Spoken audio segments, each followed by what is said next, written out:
Welcome back, everybody. We are on episode 62 of War for Crimson Rock, and we are in the town of Sandral, finally, after a long trek out.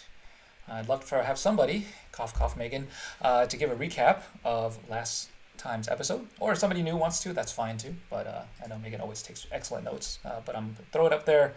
Who would like to give a brief recap of what happened last week? If no one else volunteers, I'll go ahead. So we left the city and we are sure that no one's following us. The cool breeze comes from the west, and we cross along a stone path with a small shop. It's like a little pop-up shop, and there are two gnomes. We buy a few items. They just have a few small items here and there. And once we've acquired the necessary supplies that we've wanted, we begin on our way again back towards Sandral. Mikage hears hoofbeats coming up, and they turn to see knights. And these guards stop at the little gnome shop and start wrecking it. They're just being rude. They're being tough. So as we're watching this, we're trying not to be seen, but we are trying not to basically after the episode in the city, we're trying not to draw the guards' attention. So Ori causes an illusion of a snake to try and scare the horses away. However, the guards manage to keep the snake from scaring away the horses. One knight comes out and basically attacks the snake, and of course, being an illusion, it disintegrates. And they get mad and start really wrecking shop there, and the gnomes are just beside themselves. So Ori does hypnosis and gets 4 out of the 5 guards near the tent. However, and the fifth guard gets them to stop and starts heading our direction. And obviously, we are not necessarily wanting a fight, especially after the big commotion rescuing the tieflings. Um, so Pan and Dave actually step forward, and Pan's like, guess what? I'm this really famous performer, and y'all should know me. And gives like a little like ding ding performance, and then Dave's like, yeah, I'm the drummer. We're all part of the traveling performers. And the guards up front buy it. They're eating it up. However, some of the higher up officers come by, and um, Dave gives a little speech and convinces the knights to just move on from there and head about their business. So as we watch them ride ahead, Mikage is getting a little nervous. She's worried at which direction they're heading. But Dave gives the gnomes 2 platinum so that they can rebuild their shop later. And just we encourage them to go because things are getting rough in the home or in the country, and we don't know if and when it'll be safe again. So Dave calls his spirit animals and says that the knights are indeed heading towards Sandral. So we make it there to the city, and the city is pretty much deserted. We lost some odd. Hopefully he hops back And on. no. so as we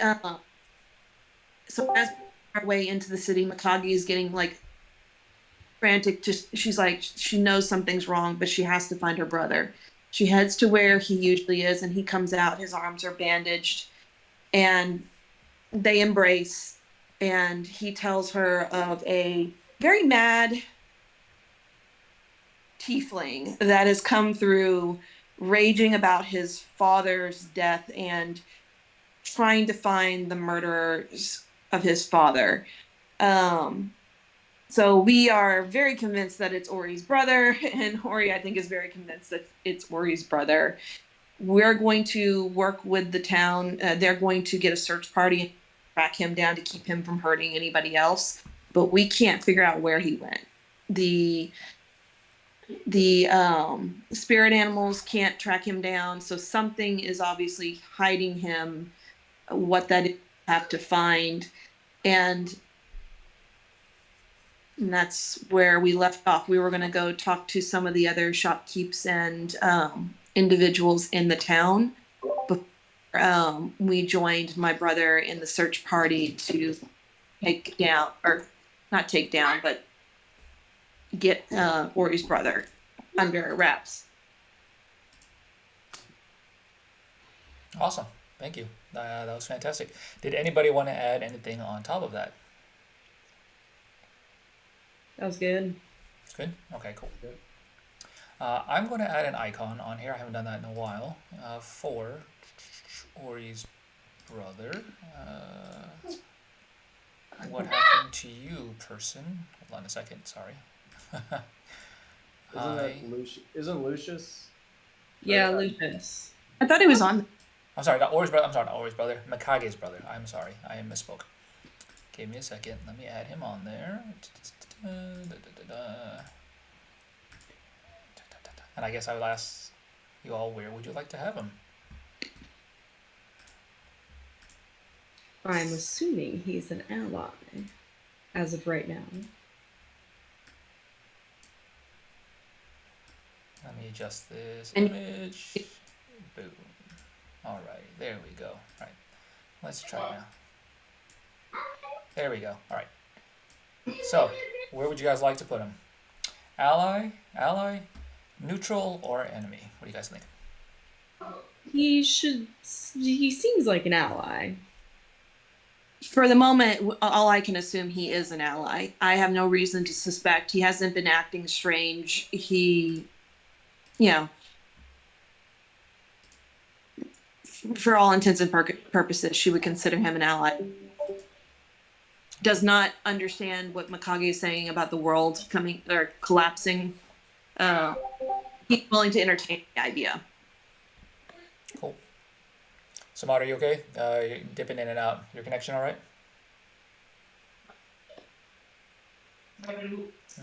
You might be having some technical difficulties. About that assessment for is it Tree? How would you say that, Mikage? Your brother's name? Try like 3.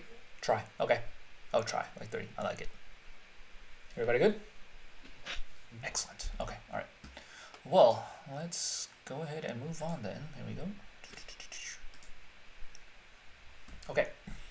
So to pick up, just like we said, Try has gone off. He is in search of other men and to create a search party to essentially look for Ori's brother. Again, there is a stillness, there's a quietness about the town. This Mikage you pick up on, this is normally not the usual case. It's usually bustling with children laughing, people out in the street selling stuff. Right now, it's a bit quiet and eerie or so. People seem to be hiding out, right?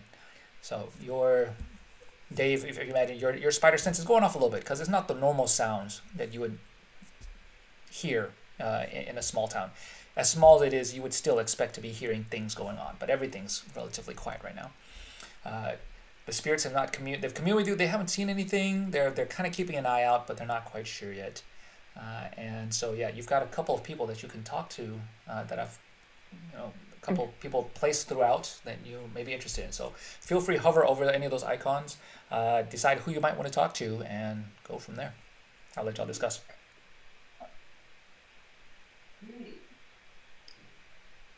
Mikage would probably want to check on Granny, but other than that,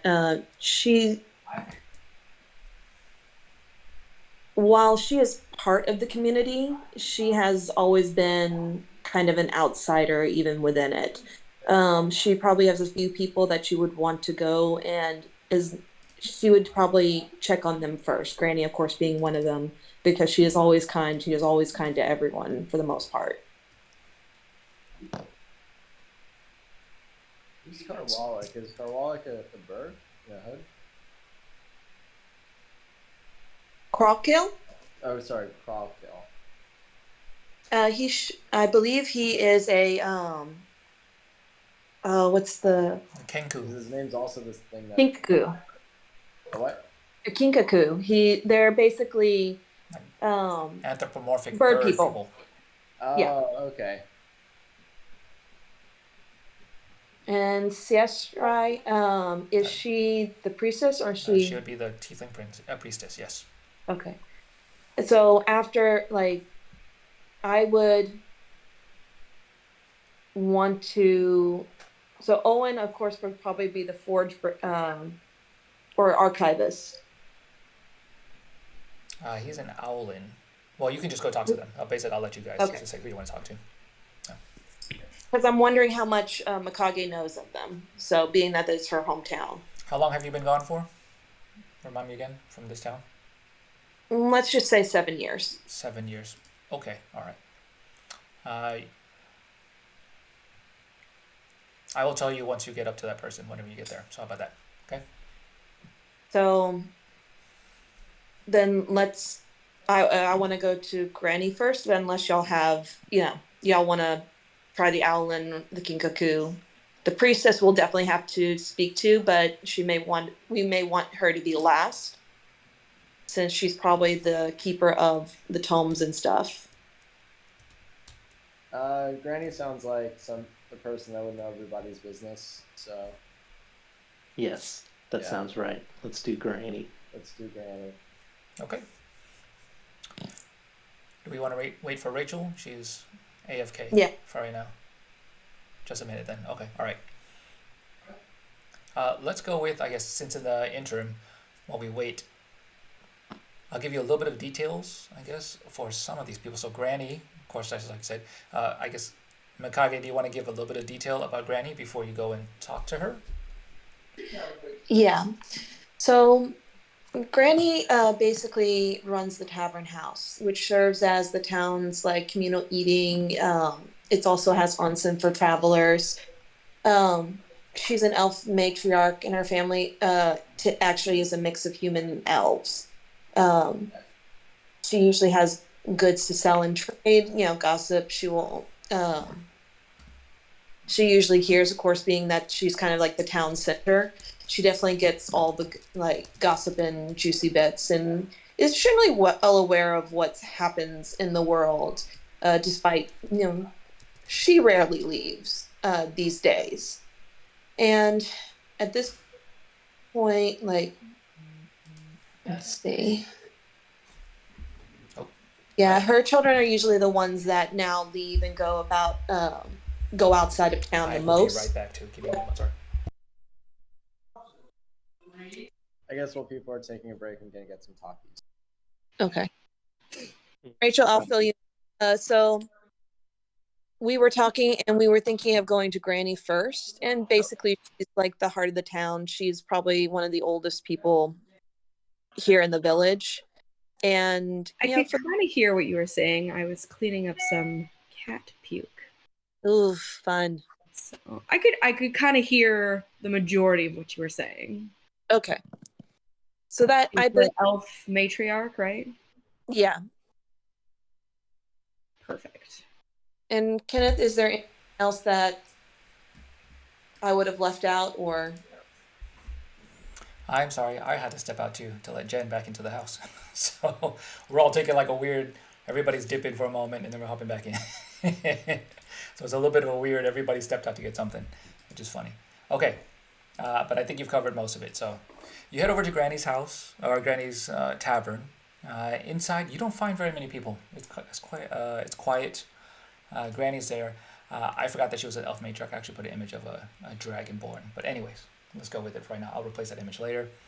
And she is busy sweeping up, trying to just set the place ready for whenever new customers come in.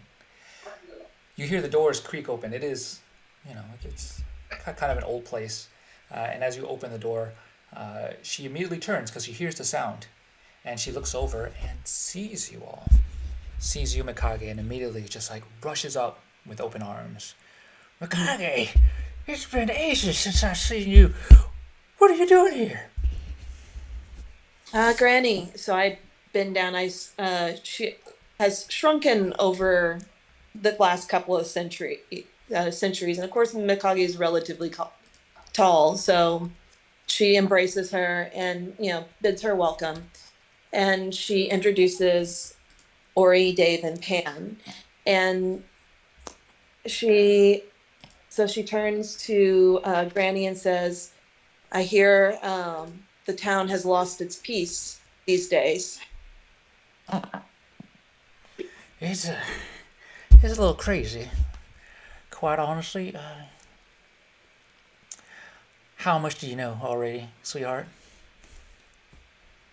I fear the world is crumbling around us, and we may be the last vestige of peace in this country. Oh, I wouldn't go so far to say that. It's a little crazy with with all this. Let's call it this rogue tiefling. It's been going around causing trouble. But can I get y'all a drink or something, or come take a bath or something? Customers have been kind of shied away, and gotta keep the inn running and all. Maybe I can talk talk your ear off a little bit, and share some news for you. Mm. Mikage requests a green tea. She goes and she starts fetching things and starts pouring a hot cup or so. So, any of your friends like something too? Can we do something for any of y'all? I'm good, ma'am. Thank you. I'll take some tea. If you have.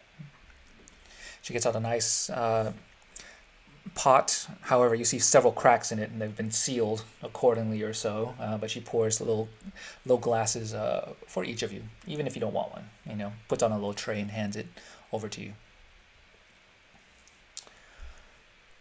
So you're saying this is a world-ending situation? I'm just not seeing it, sweetheart. Granny, have you heard of it's Balder, right? Babel. Babel. Have you heard of Babel before? Well, only in the legends, dear. But wait, something else is going on here.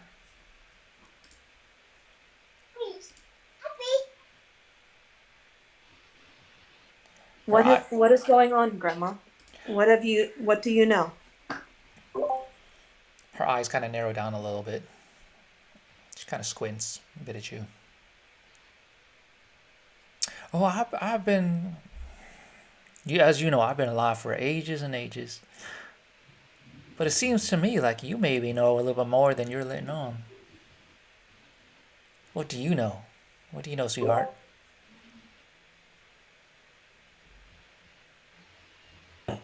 I know that he has plans for this world, and he has plans to take back his hand. But we need a way to stop him. And how do the rest of you three have anything to do with this? Seems like a big undertaking for, end of the world type thing. What are y'all doing? Well, we're helping as best we could. You know, um, we have the sword, you see, that's supposed to help us defeat, um, you know, defeat Babel. I point at my horns. And Oh, those are you lovely, know, dear. They look very nice. Thank you. we noticed something about the town, but that there's an eerie sense around. We think that there's, you know, people might have a sense that something is happening. Is this a sense you have?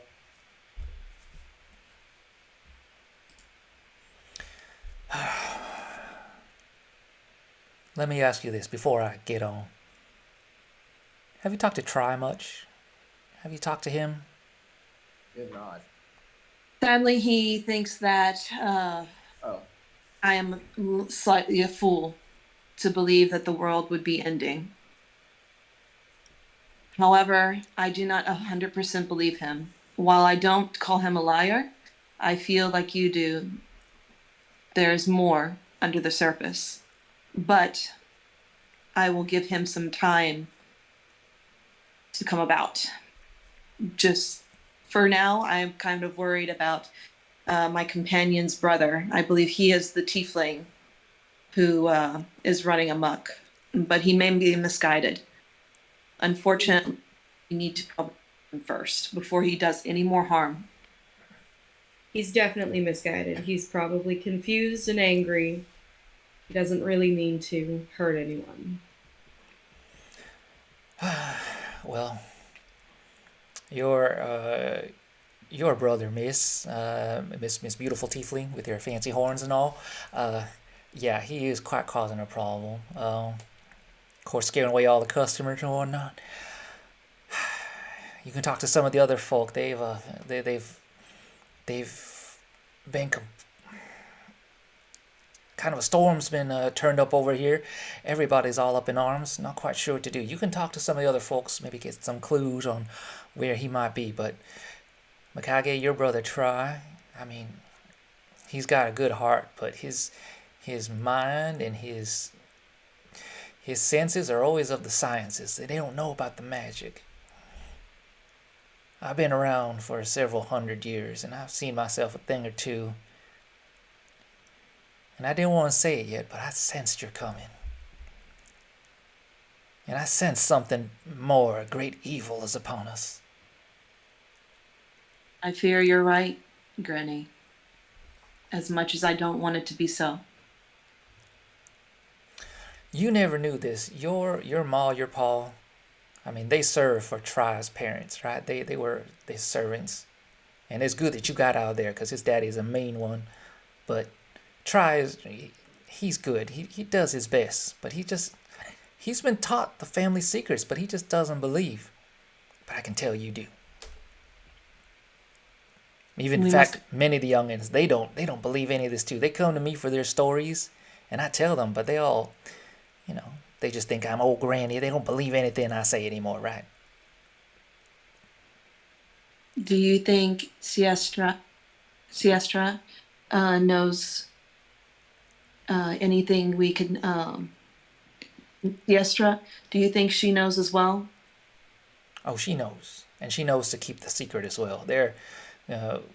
Our hamlet's been around for a long time, and we know not to tell secrets to strangers or so.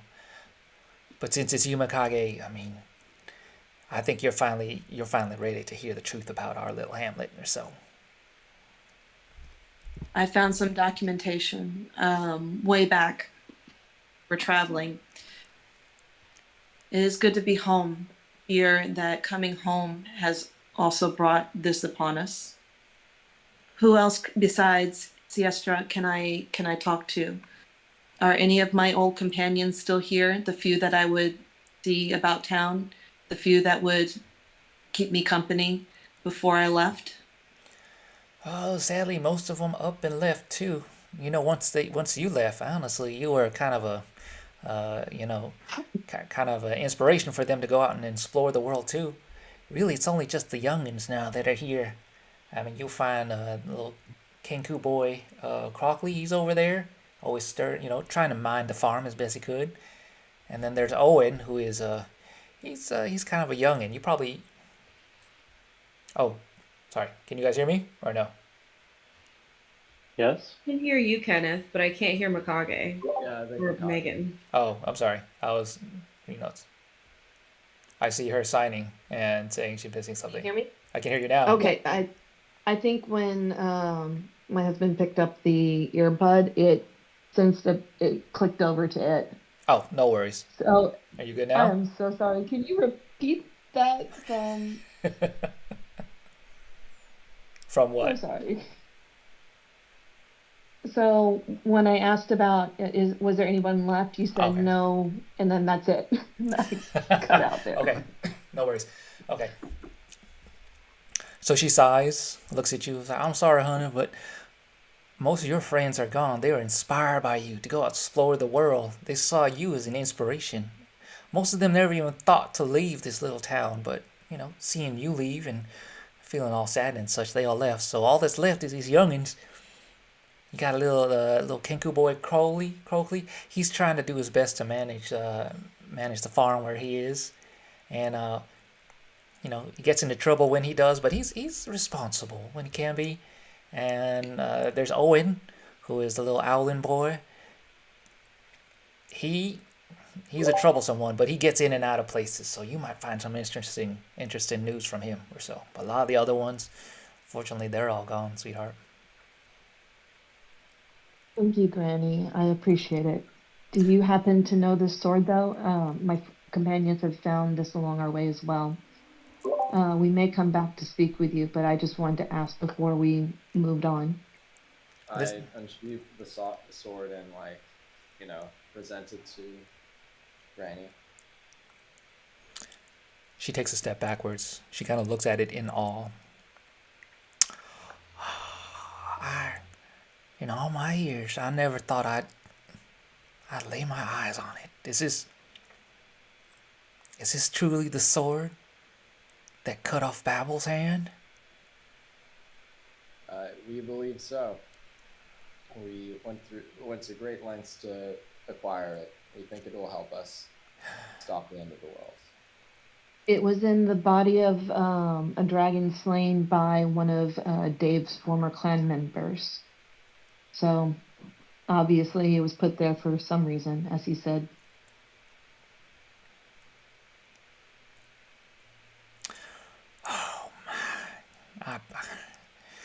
I'm a bit overwhelmed, honestly. I never thought I'd see this before. And have you wielded it yet? Has it? I mean, I imagine it is great. It's a powerful sword. Imagine it could cut through anything. I mean, you seem like a strong chap. I mean, you must have used it. I You should don't give it a think flourish. We, I Please haven't. don't destroy Granny's tavern. We, yeah, we haven't used it yet. Haven't needed to. So, but I take it out. Should I give it a swing? I ask Granny. Well, by all means, if you haven't test run it yet, give it a go. But do it over there, away from all my nice plants, please. Over there. Okay.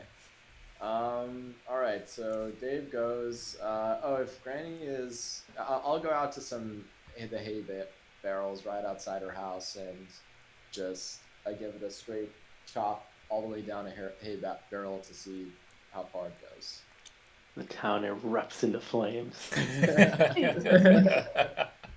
Go ahead, give me Mikage's village. give me Mikage pops their head out. She's like, "Oh, she's gonna throw down if you." give me a strength something roll, up. Dave. I just want to see what it looks like. Give me a strength roll here.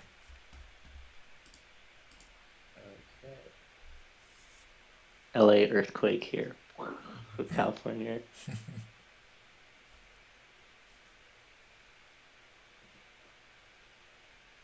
Oh, As she sips on her tea.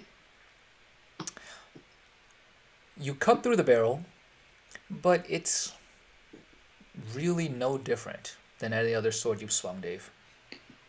Seems like it's, it kind of cuts through the barrel as you notice it, nothing fancy or so.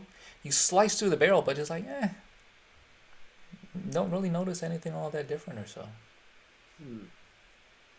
So I take it back to Granny and say, I don't know if it's working. Yeah, and I, inspect it. I flip it around, looking at it. Yeah. and you like Arcana check it or something? Yeah, I'll do an Arcana check. Yeah, go for it. Do that. Okay.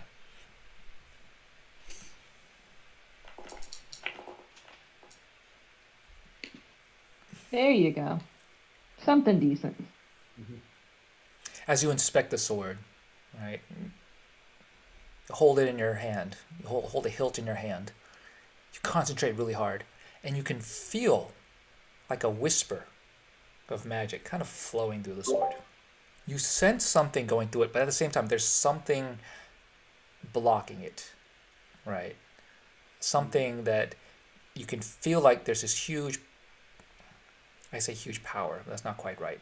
It feels like a whisper right now, but all you have to do is just take off that filter, and there could be something more, but you just don't know quite what that is.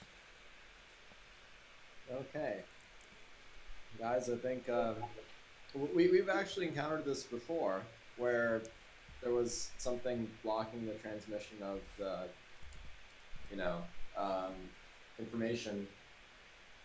Um, so I tell Granny this, you know, have you ever seen anything like this? You know, heard anything about um, the magic being stopped? Well, I don't know how it all works, but I do know the story. So come around, children. Sit down here. Let me tell you a little about it now, okay? Mikage sits on a stool and like has her tea cupped in her hand and is slightly just slipping. She's ready. She points over at Pan. You Where's tall this one. next Mikage? Like, sit down. Like, actually, sit down. This doesn't work if you're all on seeing Indian style. All right, here we go. Hey, I'll sit too, and I'll heat it with my monk fire. Give it a Okay, little glow. Mikage gets on the floor and sits Indian style, so they're all just around her feet. All right, crisscross Right. applesauce. Here we go. All right, crisscross applesauce. I think this kind of dates us all, right, too? Because we said Indian style versus whatever they say nowadays, cross-leg. That is what they say, crisscross applesauce. I don't think you're supposed to say Indian style anymore. I don't think that's PC. But anyways, sorry. Brought it up.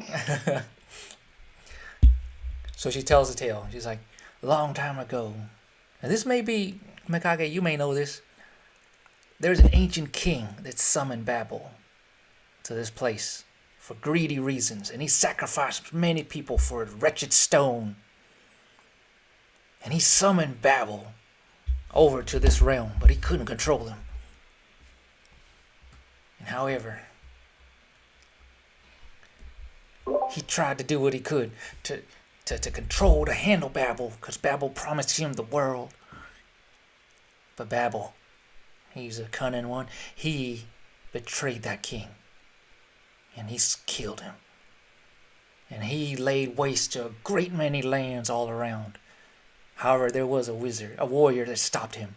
With a sword imbued by the strength of the strongest wizards around, he was able to handicap Babel by cutting off his hand with that sword. And it pushed him back into his damn realm, wherever he came from. And because Babel isn't whole, he can't bring all his dark servants with him. But he's been biding his time this whole time. And he's been waiting for another one, desperate enough to bring him here to summon him again, back to the same place, with that stone, back at Crimson Rock. Now, we don't know when this will happen or how this will happen, but the way you're talking, Mikage, makes me think something is going on. And I've sensed it, but I don't dare say it to any of these other ones, scaring the rest of these kids. Now, I know I didn't say I knew much, but these are stories that I was told, and I was a youngin' when it just after it happened.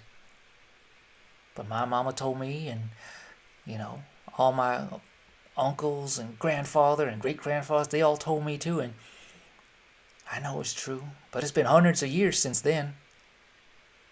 And so now, if he's coming back, someone's got that stone. Someone's got to push him back through wherever he came from.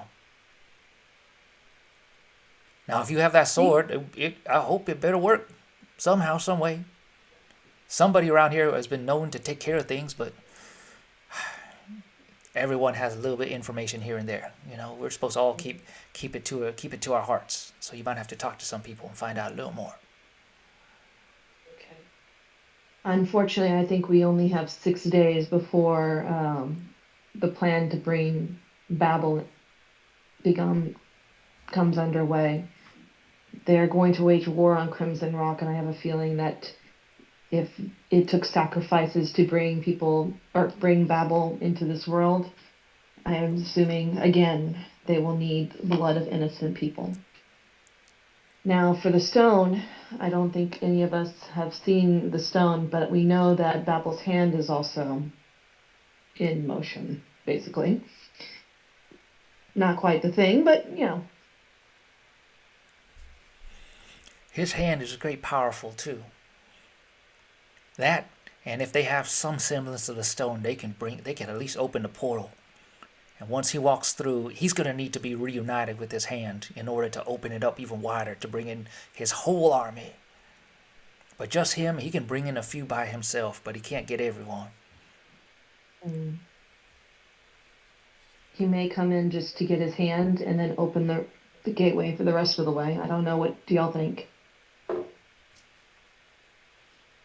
an excellent question.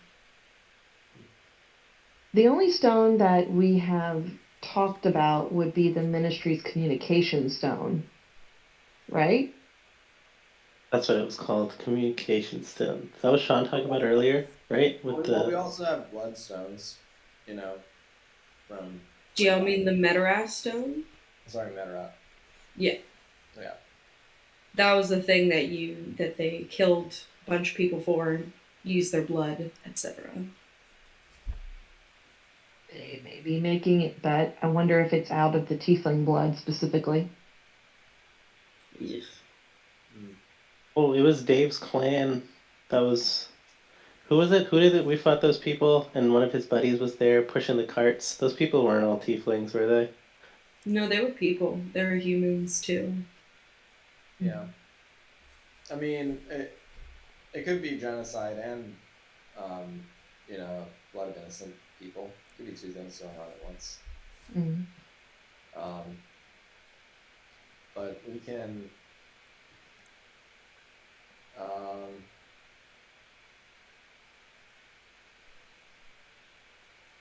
So we need to figure out, like, if there is something blocking the sword, we need to figure out what it is and see if we can remove it. I know when we picked up the sword, y'all had, well, that was to dispel the ghost of the warrior. Mm-hmm. Yeah, it was those crystals that y'all crushed in order to actually fight that guy. Like he had an aura about him, and then you crushed those stones in order to weaken him to fight him. All right. So maybe we need to find some more of those stones. Well, we got to figure out if that is what's blocking it or if it's something different. Mm-hmm. You said Owen knows the ins and outs, and then Krakil is the one who used to get in trouble, but is tending the farm. I would, I guess, just because of our location, I would hit up Owen first and then talk to Siestra. Let's do that. Yeah, And consider then that we'll all of them are. talk to Krakil. Consider all of them in pretty close range, so it's not like long for you to walk over to any of them. Okay, so just imagine that. Or do we want to do Krakil, Owen, and then, because I have, it could, I'm assuming, I am assuming that Siestia is the one that has the, probably the hardiest information, being that she's the priestess. But obviously everyone has a bits and pieces, my brother included. I think as long as we make sure we get as much as we can from everyone, we'll get the pieces that we need. We should probably go to the most magically in tune person here. If the priest would be that person, then Priestess, yeah. Priestess, yeah, then maybe going to her. But I mean, we're gonna circle around, so it doesn't really matter too much. Pan, what do you think? You've been kind of quiet. I agree with going to find the most magically inclined person. I would assume that's Siestia. We could see the priestess first. So is that okay with whatever, but that was just my thought. Yeah, let's priestess. Okay, so it sounds like you're in agreement. We're gonna go visit the priestess first, right? Okay.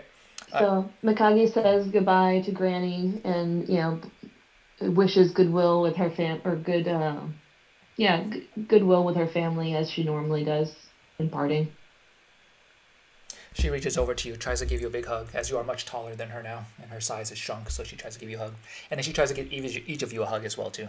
And it's a little bit of a bend for you, Pan, as you try to bend over to actually, give her a hug. It's nice. Ori loves it. She needed it, and she is just the right size. She just gives you a really extra long hug. He's like, "Oh, I sense that you needed this one, sweetheart," and she just like holds you tight. I want to ask for tea to go. Oh, sure thing. Hold on. Takes that little styrofoam cup, pours it in there. Put the little cap on. Here you Like, go. he'll take one too. She's like, oh, y'all got some supplies in recently. Oh, we upgraded, sweetheart. Here you go. Hold on. I got it. It's got a little branding and messaging on there too, as well. And then on the back, it's like it says sponsored by the hot dog vendor as well. So Yeah, I want one of those. I want the commemorative mug. there you go. Yeah, Oh, that's gonna be there's extra, already sweetheart. some- Sorry. If you. I can afford it. Oh, all right, all right. Goes and gets each of you a little commemorative mug, with her face on the front. Okay. So you make your way over through town as you walk over to the to the temple. Again, it is quiet. However, you do hear Try kind of off in the corner. He's like knocking on doors, trying to get people or so. So you sense him, and there's some murmuring, talking here and there. As you approach the temple, Mikage, why don't you describe it for us, since this is your town? So, let's see. Looks just like Govinda's. Actually, let's do that. Dave, why don't you look? How about let me switch off.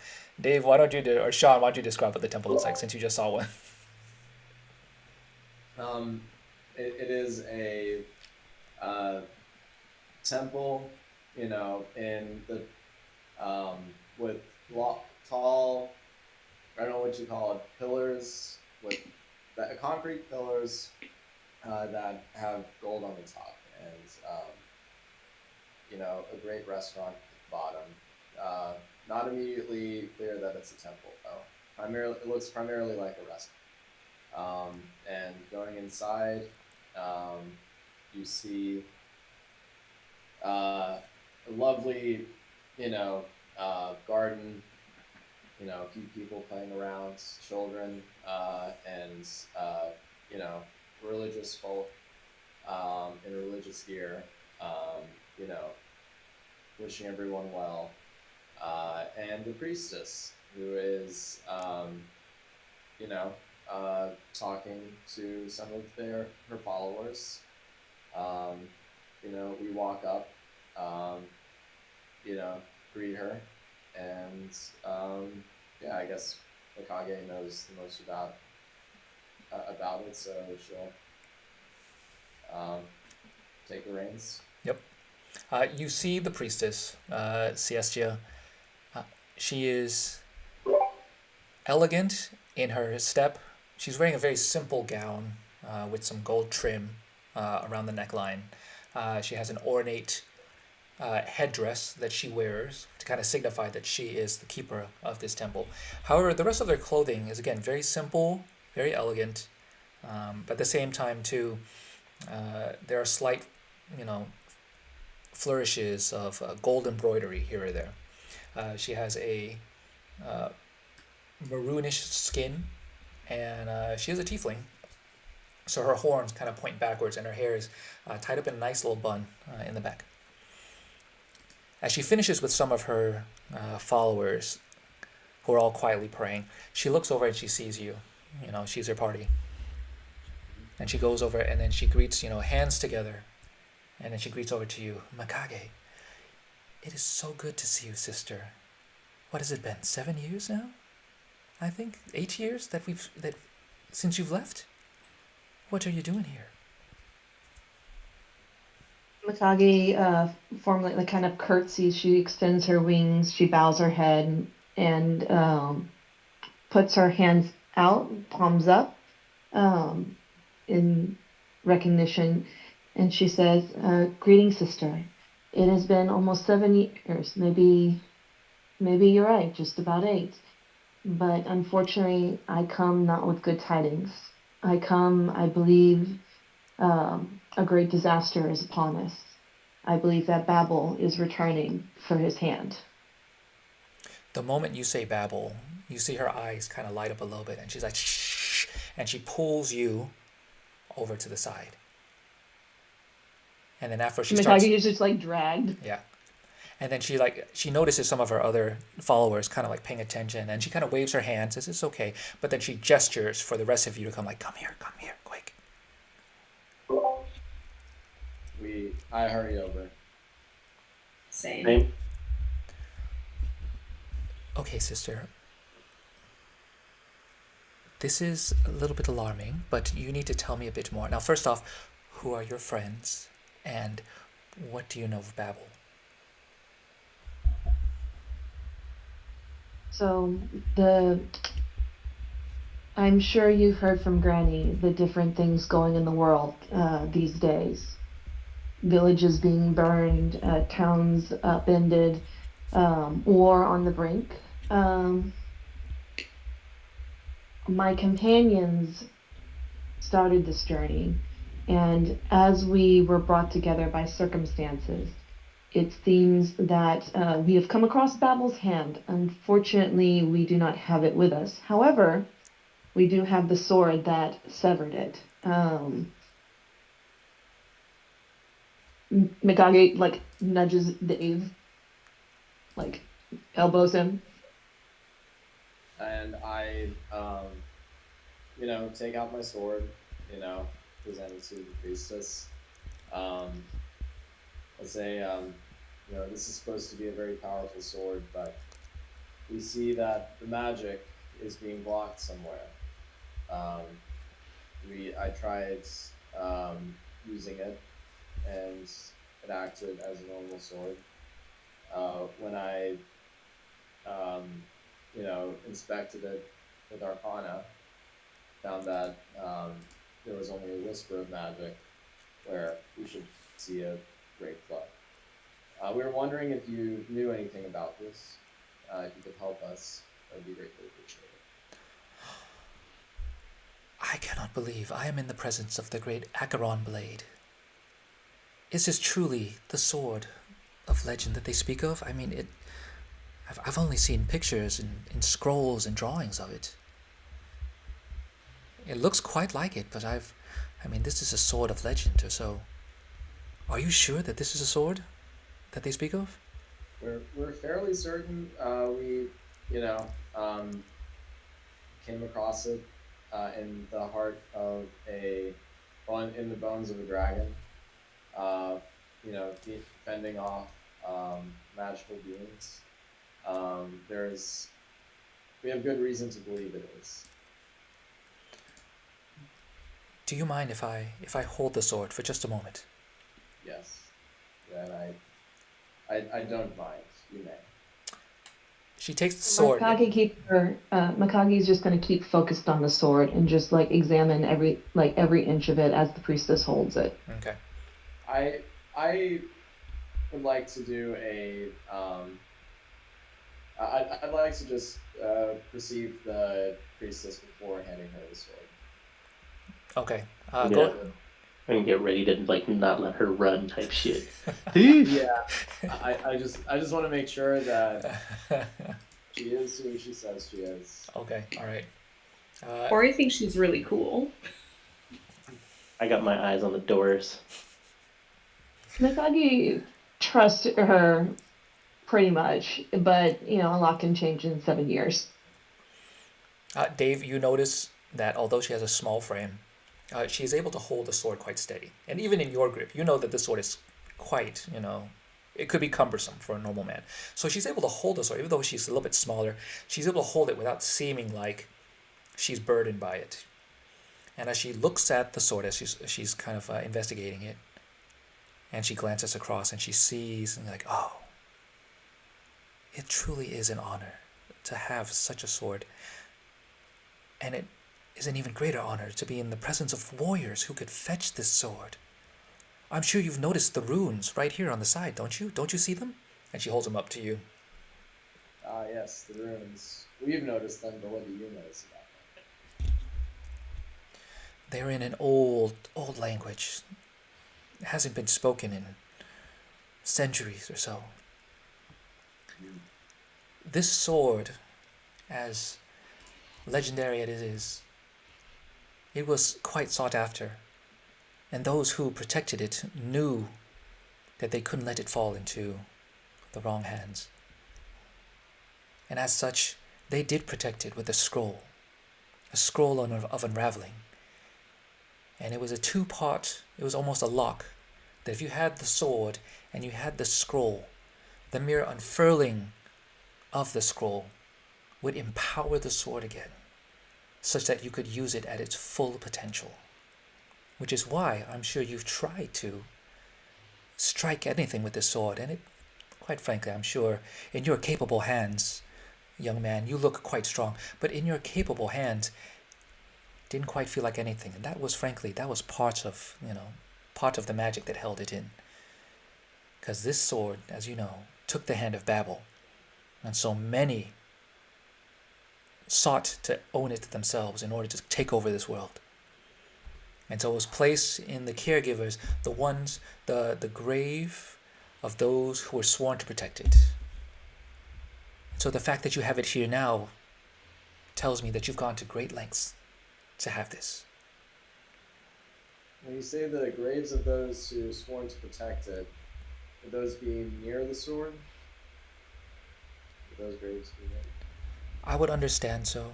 I mean, from what I've studied of ancient texts, they were there to protect the sword and ensure that no simple being could just go and fetch it, whether they be grave robbers or bandits or something like that. I think she means the crypts that spawn the demon dogs and things like that, and of course the ghost of the ghost knight that we fought. Yes. So I tell her about the story of how we got it. That we went into a dungeon, essentially that was underneath a dragon, dragon remains, and we fought mummies that kept on spawning, and we smashed some rooms.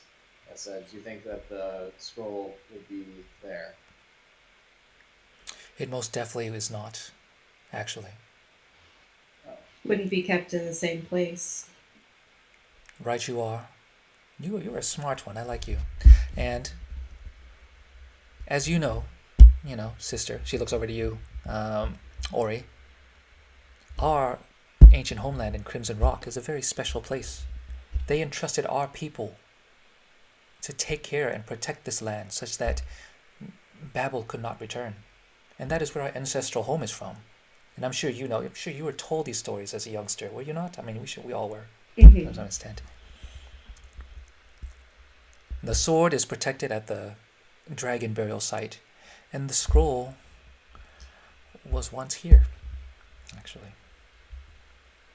You say once, is it no longer here? Well, I had to pull you aside because I don't know how or when this happened, but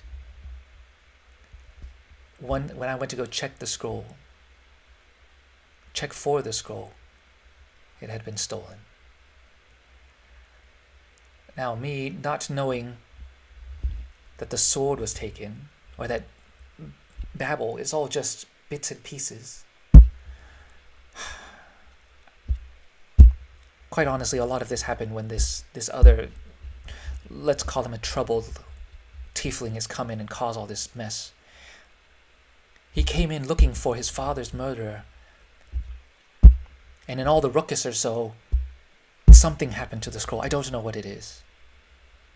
You're saying this happened like recently? This did happen. Looking for his father's what? Father's murderer. We'll be dealing with him soon. As you know, we heal a lot of people here. Most people were quite troubled by him, especially this one Tabaxi girl that was here. She was here for just a bit. I was about to ask, have you had any cat-like creatures come through? Okay. Where's the Tabaxi now? Wildest interest in her. I mean, she was this refugee that came here.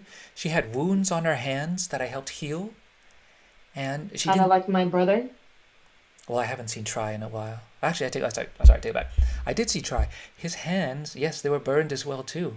They looked quite similar, but I mean, Mm. she did not say where it happened. And now that you're mentioning it, I'm putting two and two together.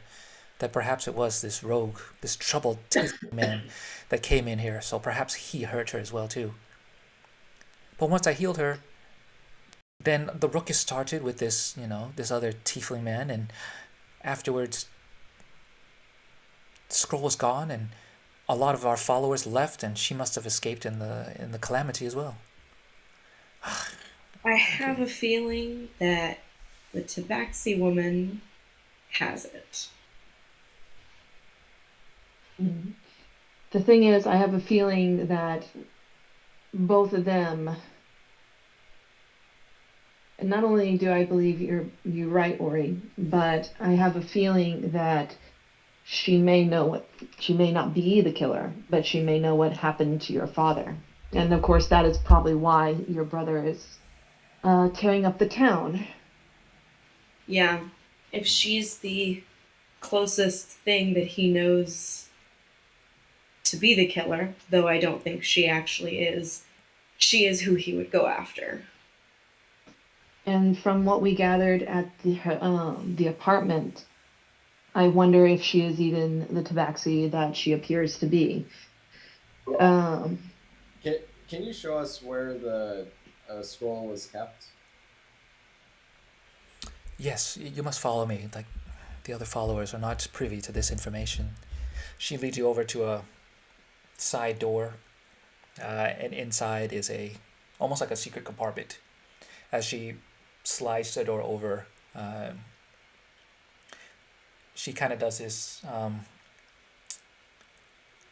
Starts pulling apart some of the curtains, not pulling apart, but just like pulling them to the side.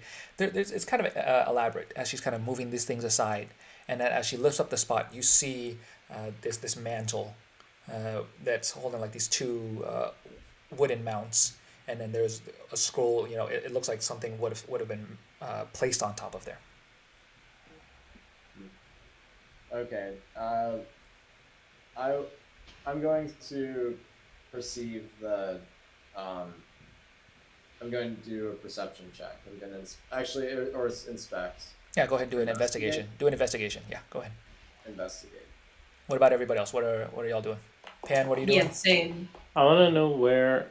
I want to ask like how people might know where this. Like, who knows about this area, whatever safe area or whatever, in the scroll. Okay, all right. I'll do Dave first. Dave, as you try and look, and let's see who else. Yeah, and Orianna too. Ori too. You're trying to inspect it, and I mean, as far as you can tell, it seemed to have been hidden away fairly well, and at the same time too, you do see some markings of somebody just kind of shuffling about there. Like you can tell that someone is scrambling, trying to find something, right? Pan, she turns. Oh, give me a second. Give me 1 second. Sorry. So Siestia turns to you, Pan, and says, I am normally within this perimeter, as I have to take care of all our refugees and all our followers. So, you would be good. You would do well to speak to, perhaps Crockley. He might have had some sight of what's going on, and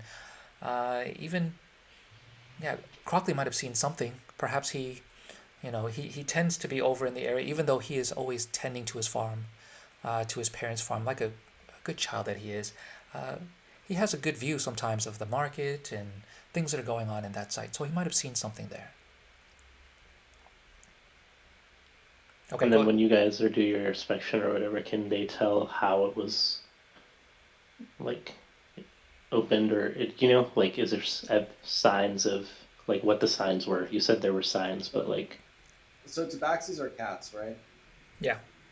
And your brother is a tiefling, right? So, do the scratch marks look? Yeah, like, do they look cat? Like, are the fingers close together? Are they far apart? No, Tieflings don't have like claws on the hands. You could use like a knife or something, right? Like you're just trying to distinguish. Yeah. Right. What do the scratch marks look like? Like based off your investigation, as you look, you can tell that someone has rummaged and push things aside, but you can't make any sense of like how things were from before versus how they are now. It's kind of hard to decipher. You just know that How are my someone allergies? was rummaging. I'm sorry? How are my allergies? How are your allergies? Oh, let's give me a constitution check. Let's do that. Mikage, the question is like, how good is that illusion spell? Because Mikage is pretty dead set that this person is not who she is, or she appears to be. You Uh, have no constitution. yeah. Dave, you've got a slight tickle in your nose, but you don't know whether it's the pollen or dander. You don't quite know, but Okay. something smells a little funny. But you've just got a sniffles right now. It's a little sinus congestion or so. Right? Okay. Mikage would have come in and out of the temple fairly often. This is obviously, is this an area that she and her brother would have frequented, even though it's kind of off limits to the others? Mikage was always into things and studying the different aspects. That's why she knows a little bit of healing medicine as well as her ranger skills. Would she have seen that scroll before? She would not. This is the first that you've heard Celestia talking about it. This sister, I've heard that my family was aware of Babel, the sword. Were they also aware of this? Your brother would have known, for certain. His father would have told him. Now, whether your mother and father knows, I'm not quite sure what Try's father told him or told them. Quite frankly, they were the ones in charge of protecting the scroll, the secret of having both the knowledge of the sword and where the scroll was. Frankly, I only knew of the scroll. I didn't know of much else of these details or so. But he, now that his father's passed away, is the keeper of this, and he should be the one protecting it.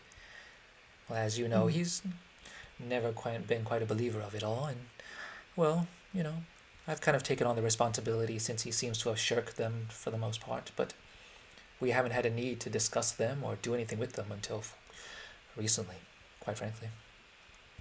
Fair. Sister, do you have any family in Crimson Rock? Everyone is family. All of us tieflings are family together. Have you any way to get in touch with the Crimson Rock clan? Unfortunately, no. It is quite far away, and quite frankly, I found my purpose here, to protect the scroll, and now I've failed in doing that. Now, my sense of urgency is heightened. Of course, I need to take care of this, but now even more knowing that the sword is here and something about Babel. So what is all this craziness about Babel now? We believe that Babel is coming back into this world for his hand, and he will come in the seat of Crimson Rock. The refugees have been going that way, and we know that in 6 days there will be a war raged on Crimson Rock.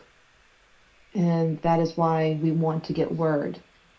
However, as you said, your place is here. Tend the wounded, take heed, because I have a feeling there will be a lot of wounded soon.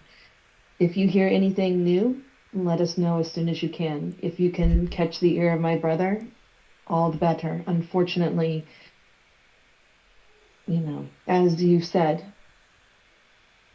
my brother has his mind elsewhere, and I fear that may come to ruin.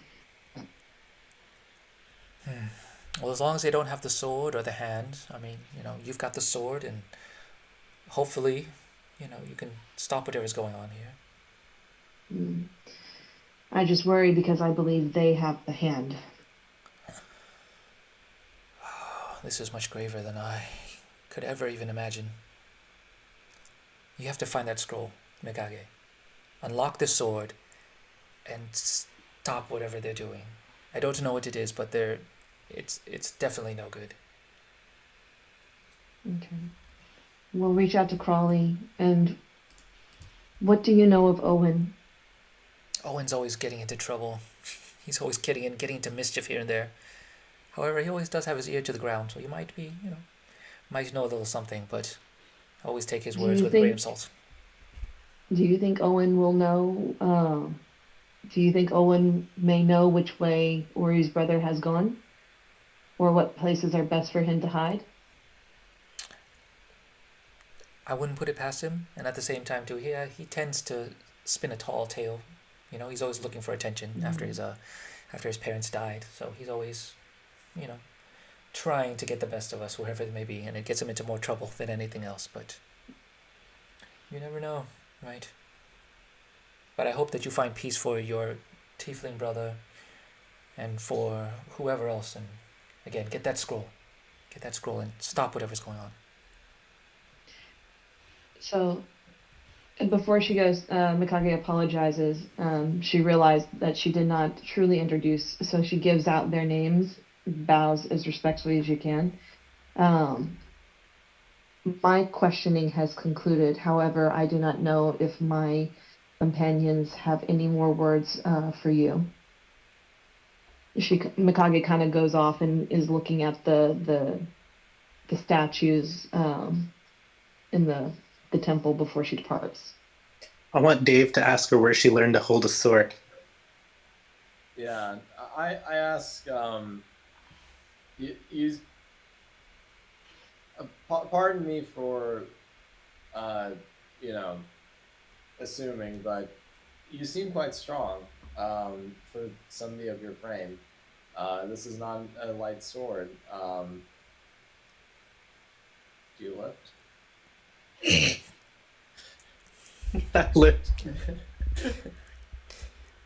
She kind of looks at you, gives you a sly smile. She kind of pulls her robes a little bit, and you see like these massive biceps on each side or so. He's like, I do tend to lift a bit here and there, Okay. Put those compounds in. Like how much do you bench, bro? Come on now, how much you bench?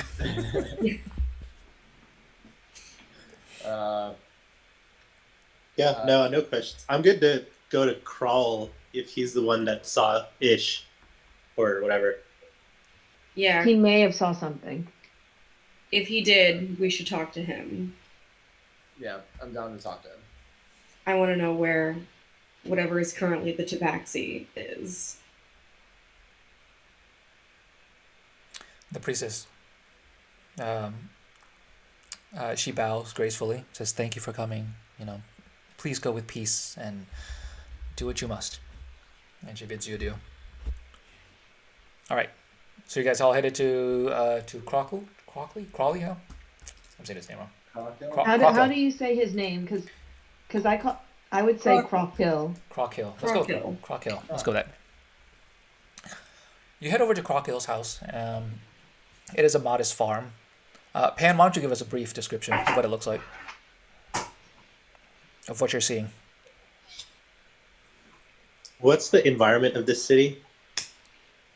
Think of it as I would say it is like rainforest or hill country. Like this is the one word like that, isn't it? Hill country. It's hill country. Okay, it's like a not vast, but it's got tumbling hills, hay bales. Yep. Oh, we just lost him again. And he's gone. He was so good for a while, and then afterwards he just dropped out. Oh, there you go. All right, tumbling hills, hay bales. Keep going. Oh yeah, it's got minimal livestock and stuff because of the way this world or whatever is right now. The region. Yeah, it's like a cobblestone house, very old school, with a chimney puffing, and he's got a horse that looks very healthy. Maybe up for bartering. Goats and chickens, I'm sure. You see him busy digging a hole.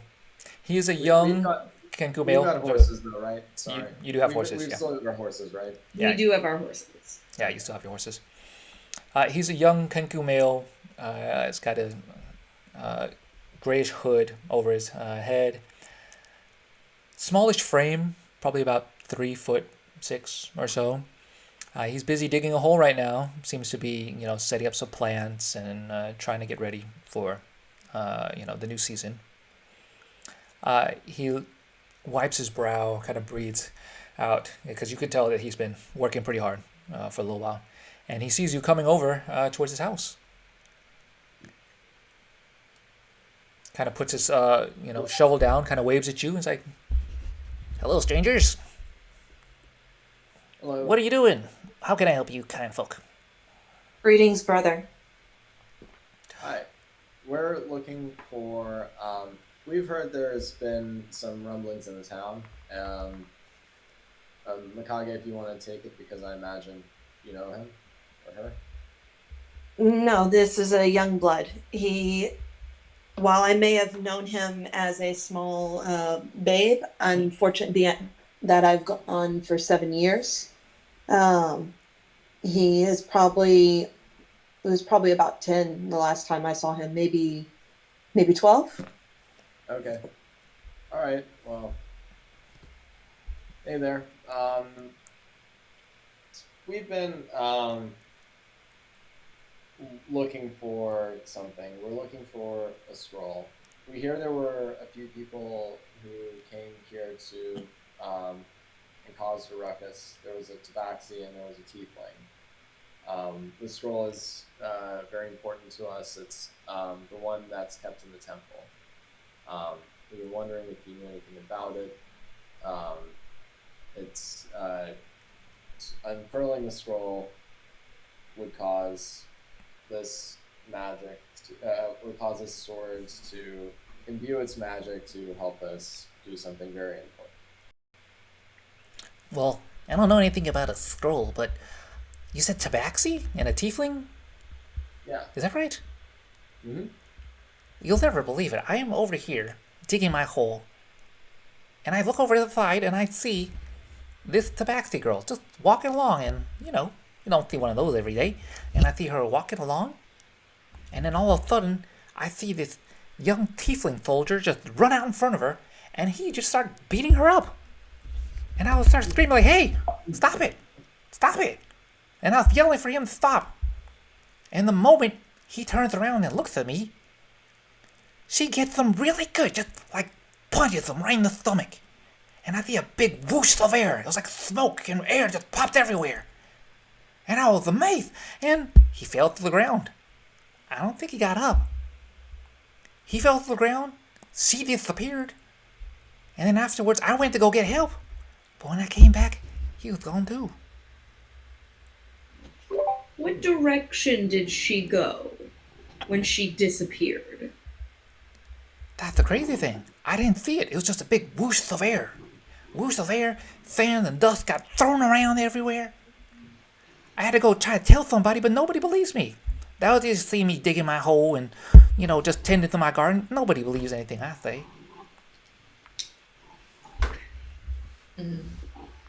Interesting. I wonder if the Tabaxi wants to help. So we just need somebody to unfurl the scroll, right? It doesn't necessarily need to be us, as far as I'm aware. I thought it needs to be in the presence, or it's like a lock and key. You can't just if you're too far away from your car and, you click the thing, it's not going to unlock your vehicle.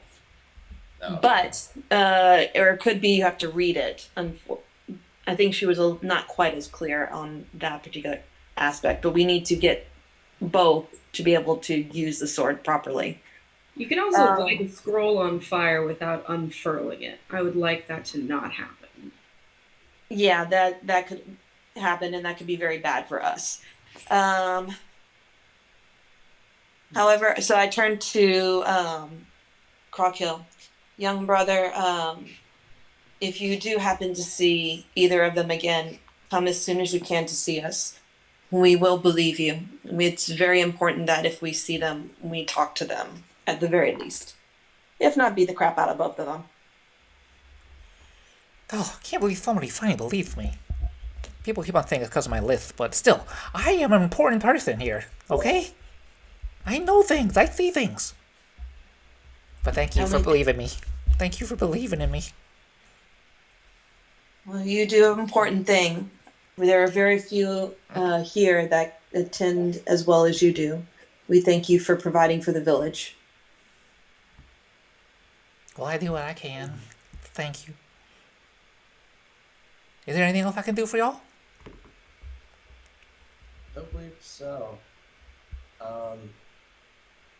Should we go talk to Owen? Owen. Yeah. What are you digging a hole for? Out of curiosity. Well, we got some new plants coming in. Got a couple of trees that I need to be planting, and we've got some more crops that we're doing. I mean, I'm doing important business here. Okay, I believe you. All right, to Owen or to Tree? Maybe we're talking to Owen. Owen. Okay, but take care now. Good luck with your harvest or plants. I'll see you later. You head on out and you make your way through. You still see Tree trying to go around knocking on doors. He has maybe one or two other people with him, but doesn't seem to be many, and he seems to be a bit exasperated. But you make your way over to Owen, and I'm gonna let. It's kind of a caravan, like he's kind of playing in the middle of a caravan or so of just like rocks and some wagons here and there. Rachel, why don't you give us like a brief description, kind of what he's doing? What kind of mischief is he getting into? You said he's playing. Do you mean an instrument? No, Or just just, like- whatever that may be. He's playing around. Like he's getting into some mischief, and he's by himself, but he's surrounded by, rocks and wagons and debris and stuff like that. You say is mischief. Is this a man or is this a boy? It's a small boy, a small owlet boy. Okay. Yeah. That makes more sense now. All right.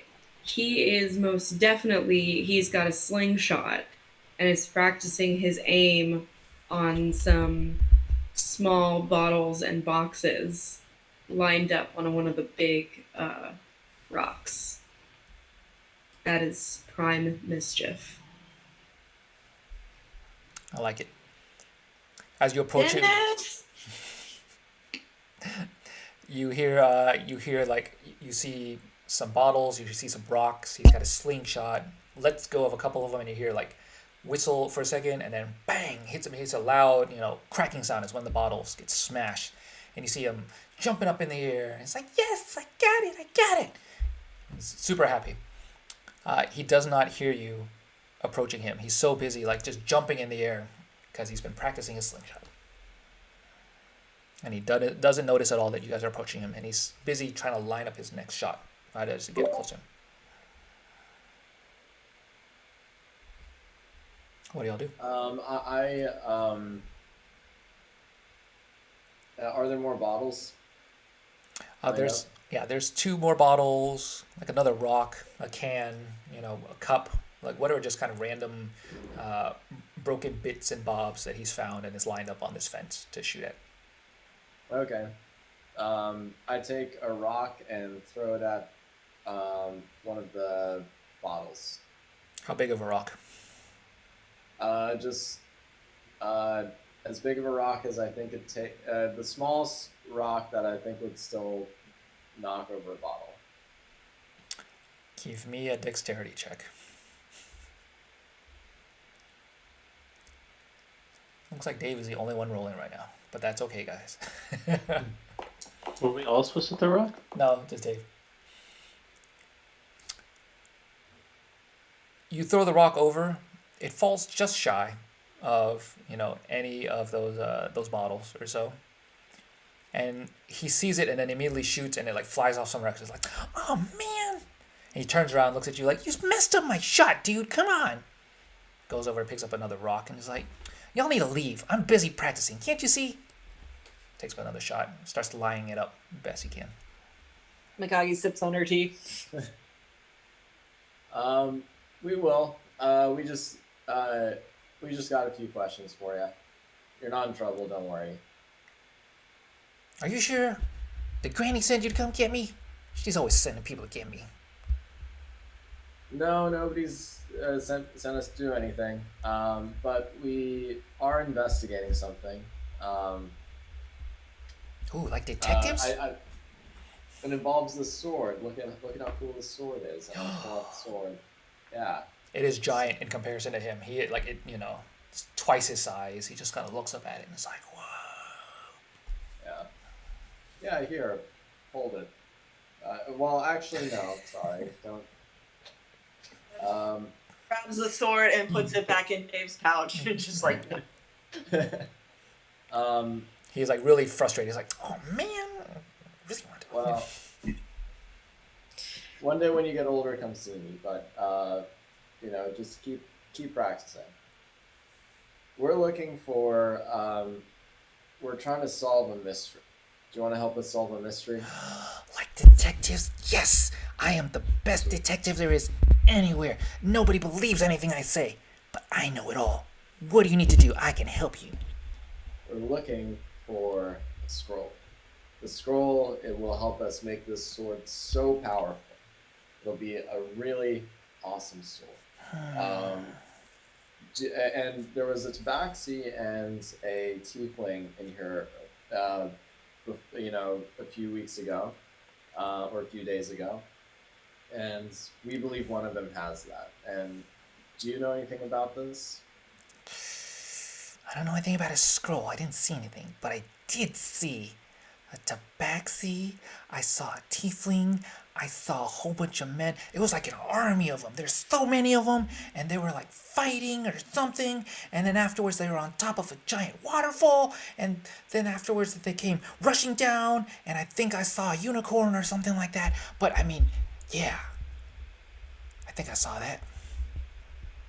Which waterfall? What now? Which waterfall? Oh, the one over there. It's like so long. It takes me like forever to get there. But there's a waterfall, and it's like, they were fighting like they were ninjas and jumping around or something like that. I don't know. It was so cool. And then one of them threw a rock at me, told me to leave. So I don't know. They don't want me to be a part of their group. Little Owlin, question. Do you know when the tiefling burned my... Sorry, say that one more time. Burned your what? Do you know when the tiefling burned my brother? Ooh, yeah, that was bad.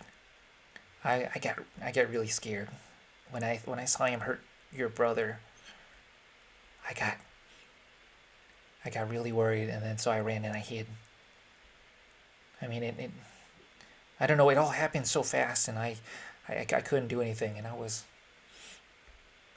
I didn't know what to do, so I ran and I hid. You did the right thing.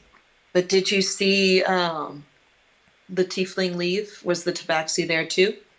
Nope, no tabaxi. But that man was mad. Like I saw fire in his eyes. Like I'd never seen that. Siestia is so nice. Like I see her and she's like so sweet and she always gives me candy and sweets. But this guy was mad, and I did not want to be by him. You don't have to worry about him. We're going to take care of him. Okay. One more question, Little Owlin. Did the tiefling and the tabaxi fight after my brother's arms were burned? The tiefling and the tabaxi fight. I didn't see any fighting. I just saw them like get mad at each other, and there was all this craziness, and they were like yelling and stomping, and then a whole bunch of like a whole army of soldiers just came out. It was at least like 100 of them, and then they got him or they got her. I don't know. It was just crazy. Like they all, like I said, fighting on top of this waterfall. It's kind of hard to keep track of, but So, what did this unicorn look like? oh, this unicorn was probably like 50 feet tall, and it had glasses on it, and I think it had a mustache and like a disguise kit or something like that, I think. And I mean, it was like huge. It was crazy. Disguise kit. That is a very fancy unicorn. Do you think it's part of Babel's army? that just got through. What's a The babble? unicorn with the mustache. What's a babble? Well, If Don't you worry want about the kid. to I share, mean, I mean, it's from another world. You know, it could be. He's just wearing my disguise. How did he get that? Yeah. You putting it on, Pan? Is that what you're doing right now? Yeah, did he look like this? We should inspect the waterfall at least, assuming there is one. I should know if there's a waterfall nearby, but there should be some waterfalls in this area. Pan, he looks over at you and he sees you like, oh my god, are you a unicorn too? And he just starts like pointing and looking at you. Can you point us towards the waterfall? Also, can't Dave just find it with his spirit peeps? Well, and I So, should. sorry. What makes this a Mata unicorn? Well, sorry. What makes him a unicorn? Well, I mean, he's got on the glasses and the mustache, and I mean, he's super tall, and I mean, you look like you're at least 50 feet, right? Something like that, mister? Sure. He's a 2-foot owlin. Of course, he's gonna think you're like giant. Yeah. Okay. I see He's what's going on there. tiny. So this unicorn is actually just over 6 feet tall. Yeah. Okay.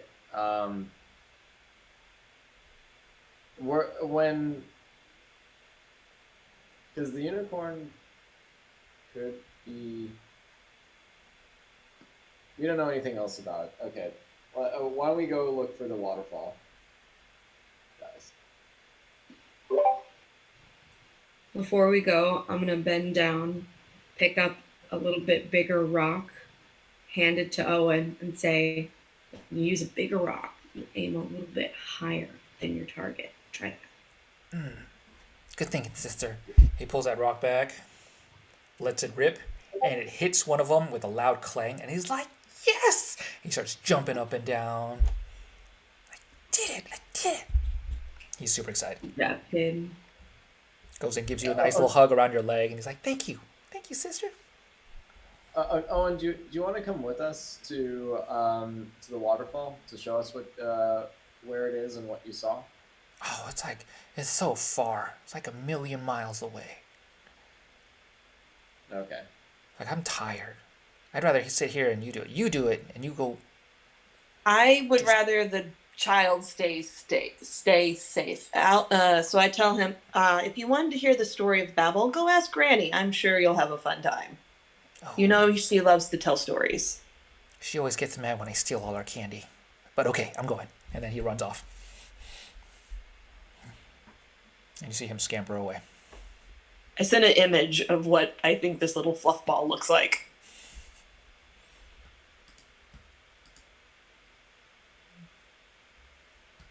Well, you sent an image, or you have an image? No, I sent an image. I put it in the chat. Yeah. Oh, I'm not seeing it. I don't see any. Yeah, I don't see it. It's part of the chat lobby now. Like, it's not a channel. There's a chat button on the side of the screen where the videos are. Oh, Yeah. there you go. Yeah, they added that like a few months ago. Oh, that's nice. I didn't know they had that. That's cool. Now you don't have to like jump off to another channel. I like it. Yeah, that's kind of what it looks like. Yep. Good call. Okay. I like it. Okay, so what do you guys want to do? Let's see. Waterfall. Yeah, waterfall.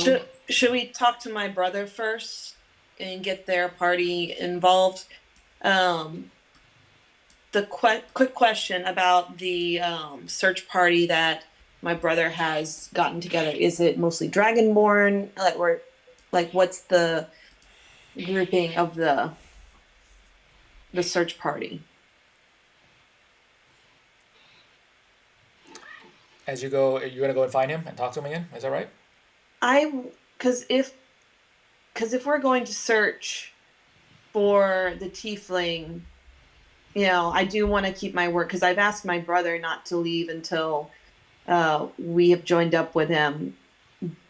But he might be a little he might go ahead if we leave the town, but we could bring him with us to the because I need to talk to him again anyway, being that he knows more, obviously. But we need to catch Ori's brother, possibly save him, and get the tiefling. Not tiefling, the Tabaxi. Tabaxi. Too many T's in here.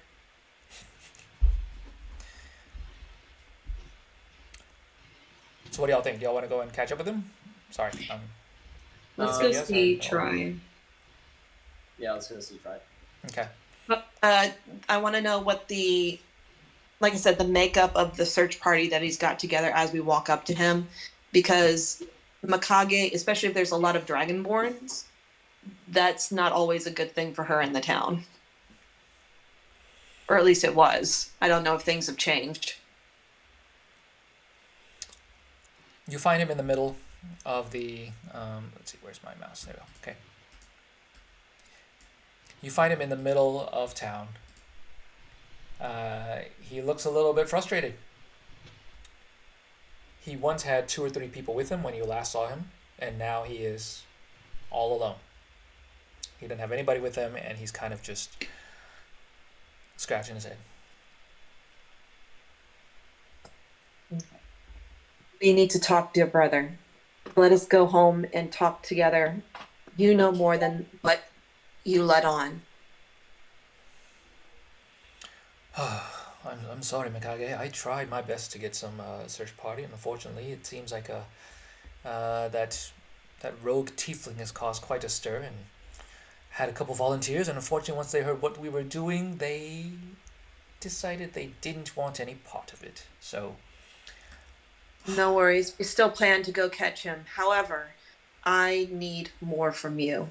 I've already talked to Sestria, and she has told me that your father not just has entrusted you with more. Babel is coming. And even she believes me.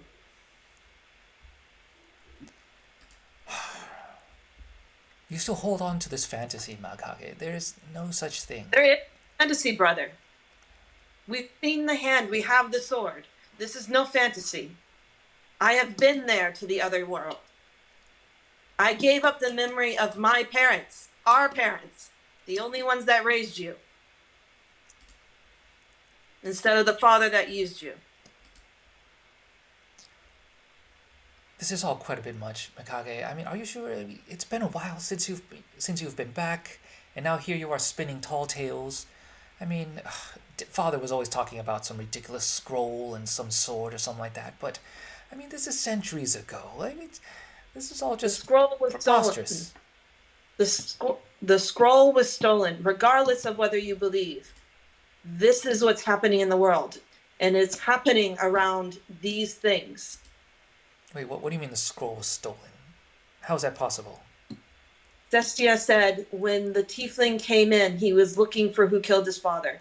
We believe the Tabaxi who knows who did it was being tended to under Siestia. And while he came in looking for her, she took the opportunity to steal the scroll. We need to find it, regardless of if you believe. We need to find it. This can't be good. This can't be good. I mean, Father always talked about this damn scroll and how we need to protect it and whatnot, and it was the only thing I had to do. I promised him I would take care of it, and that was it. And I mean, I don't believe any of this nonsense, and I'm taking this with a huge grain of salt, Mikage, but the scroll is stolen now? The scroll is gone. You can ask Siestia herself. It happened when they came to town. Regardless of whether you believe, we need to get it back. I need you to have faith, if not in what the magic you're talking about, but have faith in the words that I say. We need to find it. Something is coming, and it will damn us all. Okay, so let's say I believe you for a second. What do you want me to do? I mean, I manage our home and just make sure. The only thing I promised my father was just to take care of this stupid scroll, and now that it's stolen. Can you help me find it? Can you help me track down the Tabaxi and the Tiefling? We need your help, brother. You need to tell me everything your father my father, my mother, our mothers have told you, regardless of if you believe. Well, the legend they kept on telling me over and over again was that some, ancient demon named Babel came to our realm, stopped at Crimson Rock, wherever that may be, if it even exists of a place. It does, and there'll be a war there in a couple of days, so spit it out. Let's say that it exists. Very well. Father always told me, as long as you have the sword, and you have the scroll, and you open the scroll with the sword, its power will be unleashed. And it is the one power that can stop Babel. You cannot kill Babel. You can only force him back in to whence he came. Because once he comes out, he only has a certain amount of time to be reunited with his hand. And once that's done, then that's it. You have to take him down. But all of that is to say, again, this is just a fairy tale, Mikage. I mean, even if you had a sword, the scroll is here. We don't even know where this sword is. This scroll is just some piece of parchment or so, but okay, anyways. Just is about to strangle her brother. Somebody take out the sword before I just decimate my own brother. We've got the sword. I take out the sword and I show it to him. It's like, that looks very nice and fancy, sir. I'm sure it's a very nice sword. He didn't believe us the first time he saw the sword. I'm like, Siestia believes it's the same sword. If you have no faith, brother, fine. But one more question that I may ask before I take on your responsibility. If the scroll is destroyed, what happens then? Is the magic of the sword lost? Or will it regain its power at the destruction of the scroll? Legend had it, the scroll is not destroyable. Someone cast some type of incantation on it or so that only once holding the sword and the scroll, it will unlock. But until then, the scroll is, for the most part, sealed tight. Right? What my father told me is that only one who has the sword, who has the scroll in hand, will be able to unlock its power. That's what he's told me. And again, you can't kill Babel. According to the legend, you can't kill him. You just have to force him back and push him back into whence he came. Then that is what we'll do. There's a war coming to Crimson Rock. The Tiefling tribe will be decimated. We need to stop it. We will stop it. Regardless of whether you believe or have faith, go back to the town. I will go out into the world and take on your responsibility. Well, you've already done that already, Mikage. You've already left this town anyway, so I don't see what's different here. But this time I will not come back, dear brother. And she with that, she just twirls on her heel and just heads towards the waterfall. Obviously, she's fuming. She's ready to just explode with electricity. And she's basically collared everything so that the entire village hears it, which is unusual for her. You see him turn, and then he punches the door. And he's like, fine, Mikage, just leave again. You did it once before, do it again. I don't care. And you see him kind of storm. I'm gonna, before running to get back to Mikage, I'm gonna go up to him and be like, take it from someone who's really trying to deal with their brother right now, that this is all you got. So don't irreparably damage that relationship. Also, we literally just sent a bunch of people to Crimson Rock. I'm a tiefling. That's my place, and all this is real, so whatever, it's fine. I'm gonna go to your sister. He kind of looks at you a little bit, kind of side-eyed.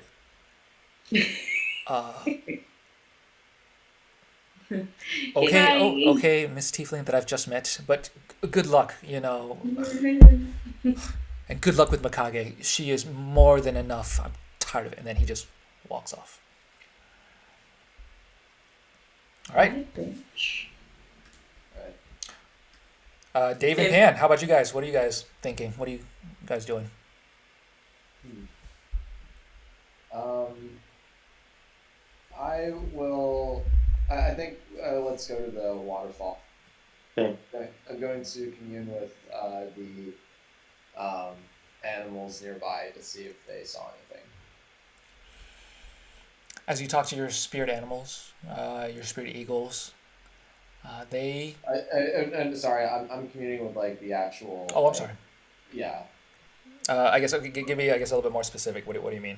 Um, I will talk with the squirrel. I'll. Well, let's go to the. Let's okay. Let's first go to the waterfall. Or you want to go to the waterfall, or you want to talk with the animals? Doesn't he have to be there to talk with them? Yeah, I think I'll first go to the waterfall. Okay, all right. Yeah. At this point, so okay, Mikage, you do know of the waterfall that Owen is talking about. It is not a million miles away. It's probably about 5-6 miles or so. So it's a good, you know, run for all of you if you just want to just do that. If you just hop on your horses, you'll be there. No time flat. It's just hop on our horses because I think we need to make time. Hi ho, Neonce. Okay. As you hop on your horses, you make your way out of town. You pass by lots of forests, but Mikage, you know, your sense of direction, you've memorized where this waterfall is. You know exactly the location Owen is talking about. Brian and I probably played there when we were kids, off and on. Just a nice sanctuary to, Yep. for young kids to romp and just. As you make your way there, let's see. Mikage, give me a perception check. Okay. Choo-choo.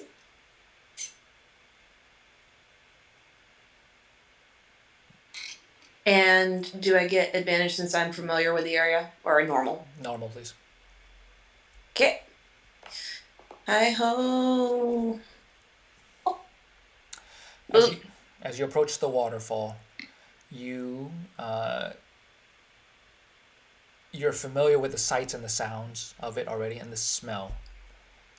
There's a certain there's a certain misty like white noise sound, like you hear like the sound of water crashing into the pool down below, that you have to burned into your memory. But this time it is clashed with the sound of people talking, joking, grunting, laughing, or so. There's a burning smell. You can smell smoke of some type of meat being barbecued or so, and you hear the scraping as well. It sounds like something sharpening something else, right? Like stone against steel, sharpening or so. I think we should approach sneakily. So Mikage is gonna. Let's see. Should I? Pass without a trace. Does that have like limited usage? So I can do. So it's my second level spell. I have one left for second level, but I have 2 third level spells that I can cast. So if there's any one of those spells I want to cast at a higher point, I can. Let's see. Radiates from you. Other than that.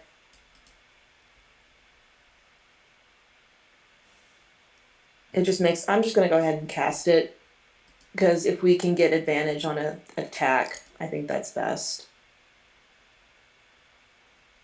Okay, go ahead and cast that then. 1, 2, 3. Come on, my little carousel. Come on. If that doesn't work, you can also cast it from your character sheet. Might just be a little bit easier that way.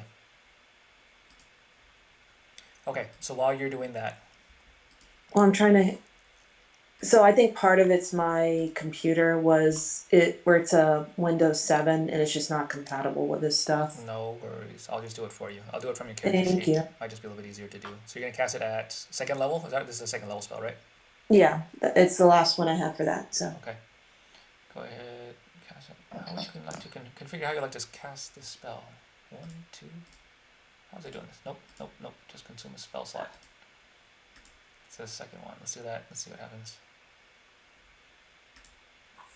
Cast a second level spell. Okay, alright. What's the difference? Cast it. A veil of shadows radiates from you, masking you and your companions. You have plus 10 dexterity on stealth. Can't be tracked except by magical means. A creature that receives a bonus leaves behind no trace. You approach. There you go. Close. Yeah, all of you are now more or less veiled by Pass Without a Trace. And as you approach the waterfall, let me know when you guys can see that on the screen. Mm-hmm. You see before you, you see some of the soldiers that you had previously encountered that were riding up, that were antagonizing those gnome shopkeepers. And 80 foot up, you see this waterfall, water pouring down. And just in that distance, as you see the water, you see the Tabaxi girl.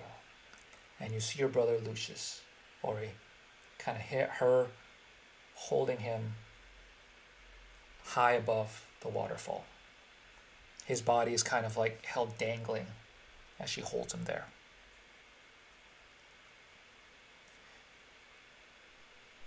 The other soldiers have not taken notice of you. However, you look over and Ori, give me a quick perception check. A what check? A perception check.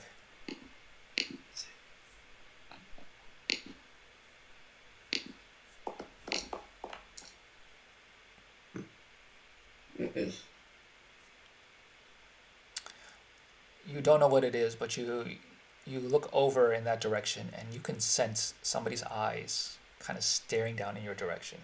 You don't quite know who or what, but you see somebody eyeing in your general direction right now. And you can hear the water crashing down, and you look and you see your brother, and he is dangling, his feet dangling right above the waterfall. Okay, So he's 80 feet up, Yeah, right? there's 3 of them at the top. Everybody over here is 80 feet up, and then there's some down over on this side, and then some down over on this side too. And it is now 10:50. How do you guys feel? It's probably a good stopping point. Yeah, I agree. I think so too. All right. It's a good cliffhanger. Ba-dum-bum. Very nice. Very nice. Alrighty. Cool, guys. Oh, this was really good. I'm really glad that we started sooner. We had a little bit of time to chit chat beforehand, so I'm glad we got to do that and then started earlier, because this was yeah. Let's do a let's do a retro real fast. Let's start off with Megan. What did you think? Like, love, learn, lack. Oh, I loved it. I really enjoyed the role playing aspect of it. I was a little bit worried because I felt bad. I'm like, wait, like how much am I supposed to lead with? How much of this is like, how I was a little bit worried about the divergence of like what I have in mind and what you had mechanically going or working on. But I had a great time. Like I said, kind of role playing.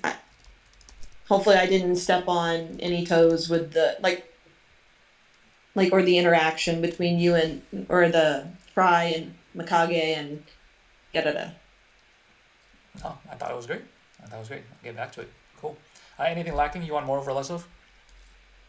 No, I mean we had some rolling and stuff, and we were getting to the action. So it was a really solid, even though it was mostly role play, I feel like it was really solid for what it was because it was building up to the conflict here. But that's my opinion. So Cool. Sounds good. Thank you so much. Rachel, if you could please. Like, love, learn, lack. The like and the learn are together. I liked learning about all of this stuff. It seemed like this session was the bridge of we know what we need to do long term, but getting there is unknown. Okay, now we know exactly we need to get the Tabaxi, get the scroll, get the sword power, and then we get Fine and Crimson Rock and that kind of stuff. So this makes a very clearer path. We've learned that. I love the cliffhanger. uh, and how Ori is immediately on red alert.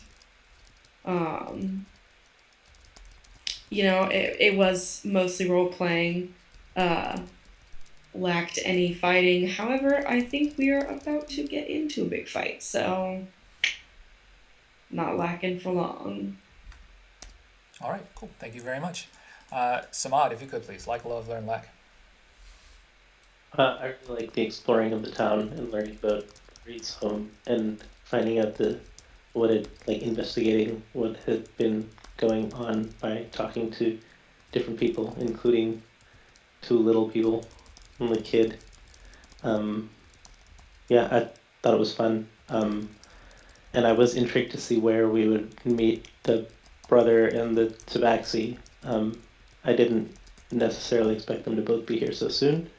So, yeah, I can't wait to find out what actually happened in the town. Because, a lot of questions, no answers. What? I don't think it lacked. Okay. All good, all good. What is the question that you actually have in terms of what happened? I'm just curious. We know the scroll is gone. We don't know who took it. We don't know why they took it. They don't have the sword, unless our sword is a fake. But we also have a fake sword as well. Yeah, so No, we no longer have the fake sword. We Had. yeah, we had so we gave it to Hal. Yeah. We're pretty sure the sword that we have is the real one because they felt the magic flowing through it, but it was blocked. Right. I mean, we had a fake sword, so either there are we're many fake swords. We're under an assumption or perception that we have the real sword, right? We don't actually know. Yeah, you can be pretty sure, but we don't know, because why would they take the scroll unless they're planning on jumping us or something? I wonder. They are.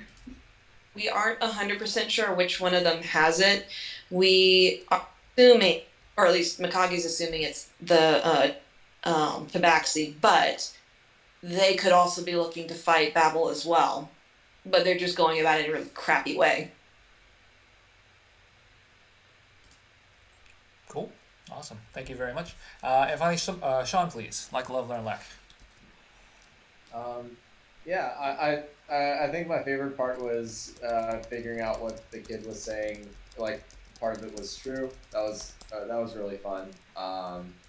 Yeah, I learned a lot about the backstory, and it was a good story, building session. I liked it a lot. Nothing lacking.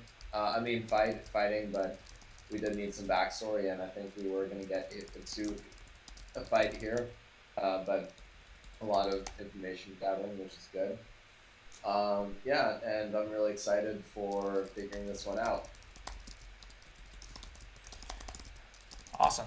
Yeah, I had this fight basically lined up. I was like, I don't know when you guys are gonna get to it, but I guess we'll see. And so y'all spent a lot of time in town. Actually, it was really cool. Y'all spent a lot of time in town. That's kind of my feedback, is like y'all spent a lot of time in town, which is good. I set up those people there to kind of basically be available to whoever y'all wanted to talk to, and I'm really happy you touched on everybody. I am curious about Megan. Like, you got really heated there when you were talking to your brother. Was that for real, or you just acting? No, that's just the character Okay. thing. No, trust me. This is so the character Mikage. It, like I said, and when I first joined the thing, is actually part of one of my OCs. So I have this whole backstory that I've worked into it. But we'll see. We'll see where this goes. They are shadows of the OC. I like it. Okay.